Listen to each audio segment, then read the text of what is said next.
Bismillahirrahmanirrahim. Assalamualaikum warahmatullahi wabarakatuh. Alhamdulillahirabbil alamin, hamdan wa syukran lillah. La haula wala quwwata illa billah. Senang sekali pemirsa, Damai Indonesiaku kembali hadir di hadapan Anda.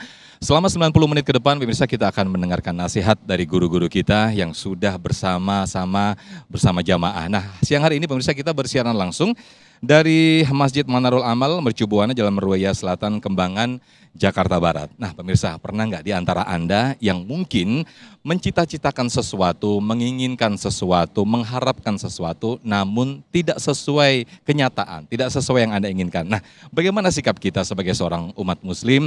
Nah, inilah nanti yang kita akan dengarkan nasihat dari guru-guru kita. Ada Ustadz Asmar Lambo, kemudian juga Ustadz Fatih Rishad, dan juga Ustadz Rustandi atau A. Jufri. Pemirsa, langsung saja kita simak nasihat dari guru-guru kita. Dan inilah Damai Indonesiaku yang dipersembahkan oleh Sarung Wadimor, tentu sarung kita. Selamat menyaksikan. Bismillahirrahmanirrahim. Assalamualaikum warahmatullahi wabarakatuh. Lemes amat. Alhamdulillahilladzi khalaqal insana wa 'allamahul bayan. Asyhadu an la ilaha illallah wahdahu la syarikalah. Wa asyhadu anna sayyidana Muhammadan abduhu wa rasuluhu la nabiyya ba'da. Allahumma salli wa sallim wa barik ala sayyidina Muhammadin wa ala alihi wa sahbihi ajma'in. Amma ba'd. Al-mukarramin, para alim ulama, wabil khusus asatid, wal asatidah, guru-guru kita yang akan memberikan tausiah nanti. Kita doakan guru-guru kita semuanya panjang umur, sehatul afiat. Dan jamaah sekalian yang nampak hadir di tempat ini, juga para pemirsa Damai Indonesiaku TV One dimanapun Anda berada. Jamaah sekalian yang dirahmati oleh Allah, saya awali tausiah saya dengan membacakan sebuah ayat dalam surat Al-Hadid ayat 22. Kata Allah Subhanahu wa taala, a'udzubillahi minasyaitonir rajim. Ma asaba min musibatin fil ardi wala fi anfusikum illa fi kitabim min qabli an nabra'aha inna dzalika 'alallahi yasir. Ini serius amat.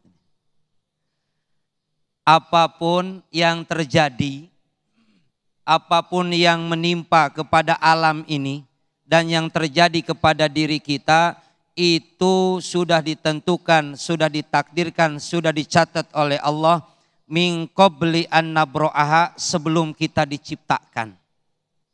Dan yang demikian itu gampang bagi Allah. Itu apapun. Cuma mohon maaf jamaah, kadang-kadang kita menyebut musibah itu hal-hal yang enggak enak, benar enggak? Benar enggak?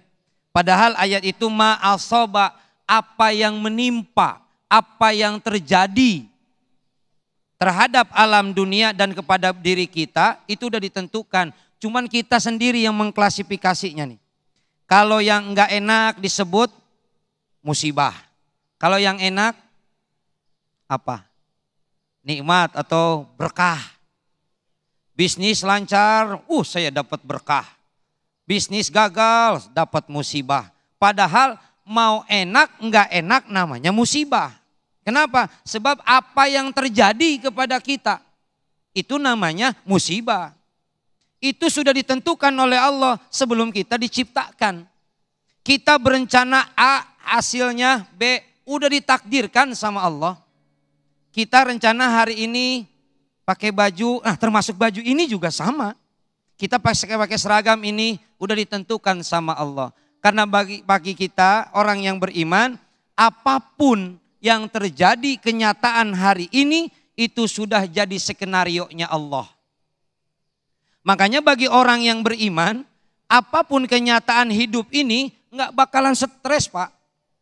Pak, nggak stres. Ya. Kenapa? Sebab dia yakin apapun yang terjadi sudah ketentuan Allah. Kalau orang udah stres kan ujung-ujungnya apa? Stroke. Kalau udah stroke, stop. Ya. Kenapa? Sebab dia protes jiwanya. Kok saya rencananya begini, kenapa jadi begini? Stres dia. Kalau udah begitu-begitu, wah repot dah tuh urusan. Kenapa? Sebab hidup kita ada qada dan qadar. Bahasa kita nyebutnya takdir. Ya, qada ketentuan, qadar kenyataan. Terkadang apa yang kita rencanakan enggak sesuai dengan harapan. Dipikir dia setia, enggak taunya menyakitin. Kan itu di luar harapan. Ya enggak? Ya enggak? Diharapkan dia menjadikan orang yang membahagiakan kita. Enggak taunya nyatanya yang nyebelin. Tiap hari nyakitin. Itu harapan sebenarnya. Tapi tidak sesuai dengan kenyataan. Maka bagi kita apapun yang terjadi. Apapun yang kita rencanakan dan kenyataannya berbeda dengan yang kita inginkan, itu sudah kehendaknya Allah.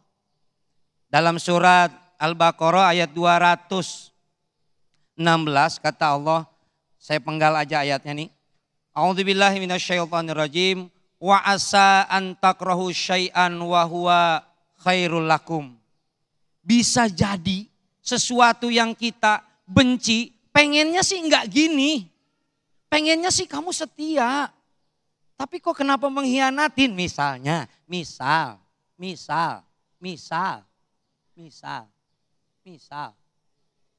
Enggak taunya dia malah nyakitin.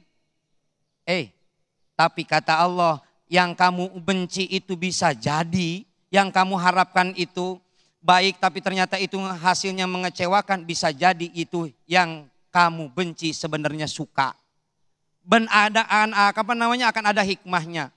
Masih pacaran sudah nyakitin, apalagi entar kalau udah jadi rumah tangga. Gitu maksud Allah. Lebih baik kamu putus sekarang daripada terus-terusan menyakitin. Betul begitu? Itu pengalaman diputusin kayaknya. Iya. Wa asa an tuhibbu syai'an wa huwa syarrul lakum. Nih, bisa jadi apa yang kita harapkan baik itu sebenarnya enggak baik bagi Allah. Wallahu ya'lamu, Allah lebih tahu, wa antum la ta'lamun, dan kamu enggak tahu. Ada kebaikan, ada hikmah di balik itu semua. Maka bagi kita jamaah sekalian yang dirahmati oleh Allah, apapun yang kita rencanakan itu di luar ekspektasi kita, maka itu sudah kehendak Allah. Lantas bagaimana Ustadz kita bisa mengetahui, saya kan nggak tahu bagaimana akhirnya dari perjalanan hidup kita. Saya nggak tahu takdir kita. Saya nggak tahu takdir saya harus bagaimana. Makanya itu Allah berikan kepada kita 3 potensi untuk merubah hidup ini. 1, akal, otak. Otak di sini nih, Pak. Otak di sini, bukan di sini.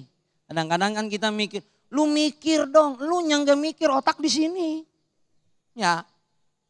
1, untuk berpikir itu akal kita. Yang kedua, Allah berikan kepada kita potensi apa?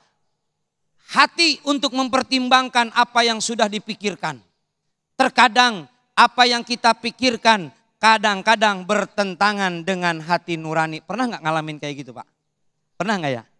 Kita berbuat sebenarnya mah hati nolak. Ya. Yang ketiga, untuk merubah takdir Allah, kita diberikan potensi adalah panca indera. Allah berikan potensi kepada kita 3 untuk bisa merubah nasib kita. Akal untuk berpikir, hati untuk mempertimbangkan, dan panca indera untuk mengeksekusi dari semua hasil pemikiran dan pertimbangan.